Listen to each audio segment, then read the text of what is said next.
Hi Georgetown Kinders, this is Mrs. Tyndall and I have a book here. It's called The Pout Fish. Cleans up the ocean, and I'm gonna read it to you guys. And the reason I picked this book is because it's a super sunny day today and it's supposed to be this way tomorrow too.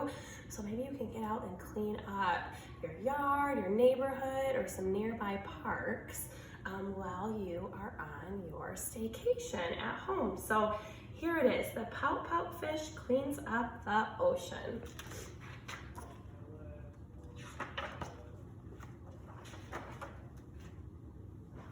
The ocean is amazing. Mr. Fish's grin was wide. The beautiful surroundings left him once wonderstruck inside.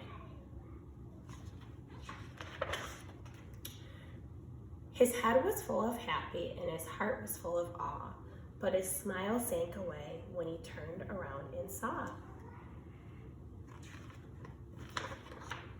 a big mess. Whatever could it be? But he couldn't really tell, so he talked with a friend who hadn't noticed it as well. There's a problem that needs solving, and I don't know what to do, but I'm going to find some answers. Would you like to join me too? Absolutely, said Miss Shimmer as she grabbed a few supplies. They traveled to the mystery mess and see with their own eyes. Swimming off, they were enchanted by the ocean big and bright, but looming in the distance was a dark, dismal sight. A big, big mess. What's it made of? They both wondered, and they pondered this out loud. Around them, others gathered in a small but growing crowd. There's a problem that needs solving, and we don't know what to do, but we're going to find some answers. Would you like to join us too?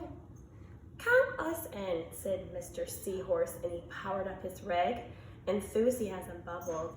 Yes, the group was getting big.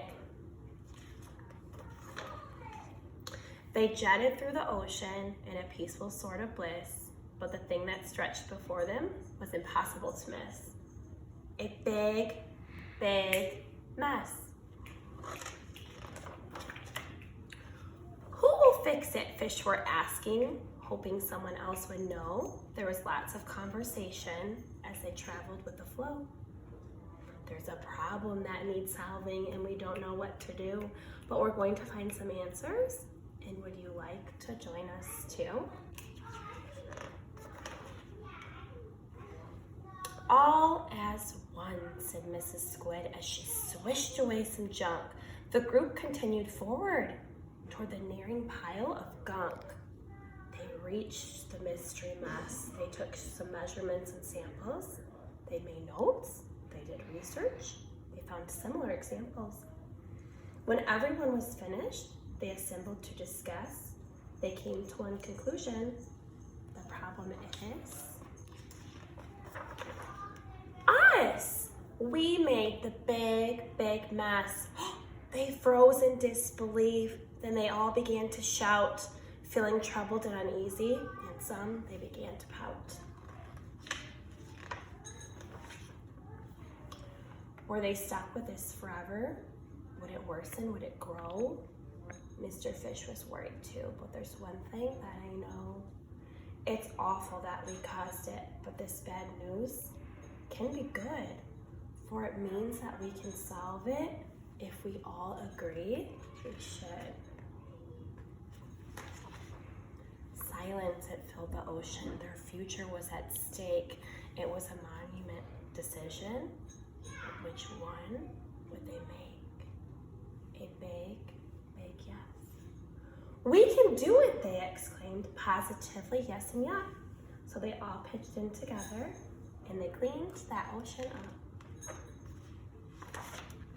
They gathered up the garbage with the help of everyone. They worked to fix and remedy the damage that they'd done. Then they talked about new habits, how to travel with less trace, and to reduce their use of plastic and put trash in its place. Problems have solutions, so we learn what we can do. Together, we're the answer. Would you like to join us to Bye, Georgetown?